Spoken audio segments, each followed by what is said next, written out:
United Nations General Assembly debate because Nigeria's President Muhammadu Buhari on Wednesday also delivered a speech at the United Nations General Assembly where he criticized leaders who attempt to pass their term limits to remain in power, saying it has a corrosive effect.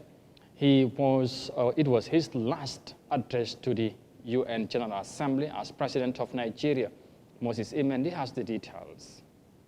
The Nigerian leader highlighted to the gathering of world leaders some of the toughest setbacks that have come sharply into the focus of Africa and the world in the General Assembly happening in New York. He criticized fellow leaders who extend their term limits to stay in power, saying, "Such a ploy has a corrosive effect."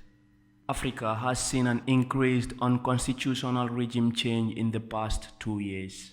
Burkina Faso, Chad, Guinea, Mali, and Sudan have all seen military takeovers. Some of these countries' military takeovers were inspired by leaders' attempts to overstretch the span of their presidential mandates. We believe in the sanctity of constitutional term limits, and we have steadfastly adhered to it in Nigeria.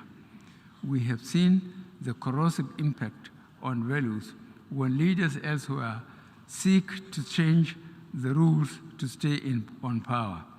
Indeed, we now are preparing for general elections in Nigeria next February.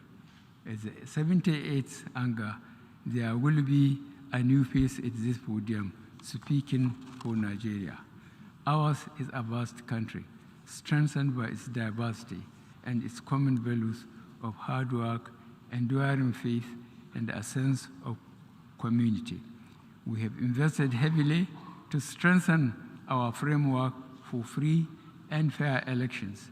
Increased populist governments are suppressing opposition groups, postponing elections, and abusing human rights to maintain power. This growing trend is driving democratic backsliding on the continent, even though it provides a government with the legitimacy it needs to deliver positive change, as highlighted by President Buhari at the United Nations 77th session. It can demand compromises that dilute decisions. Sometimes it bends too much to special interests that exercise influence, not always for the general good, in a manner disproportionate to their numbers. But it has been my experience that a democratic culture provides a government with the legitimacy it needs to deliver positive change. In Nigeria, not only have we worked to strengthen our democracy, but we have supported it and promoted the rule of law in our sub-region. In the Gambia, we helped to guarantee the first democratic transition since independence. In Guinea-Bissau, we stood by the democratically elected government when it faced mutiny. President Buhari, who now approaches the end of his final term, also dwelt on the issue of climate change, especially as it fuels conflict and complicates food security in the continent, and called for debt cancellation of the most challenged countries. The Assembly meets at the United Nations headquarters in New York from September to December each year, and then again from January to August if required.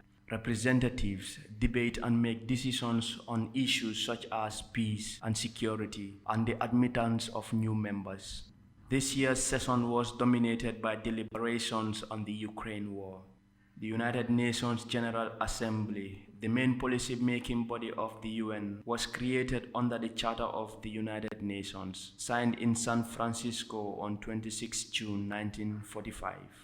Moses Imendi, Eyeafrica News.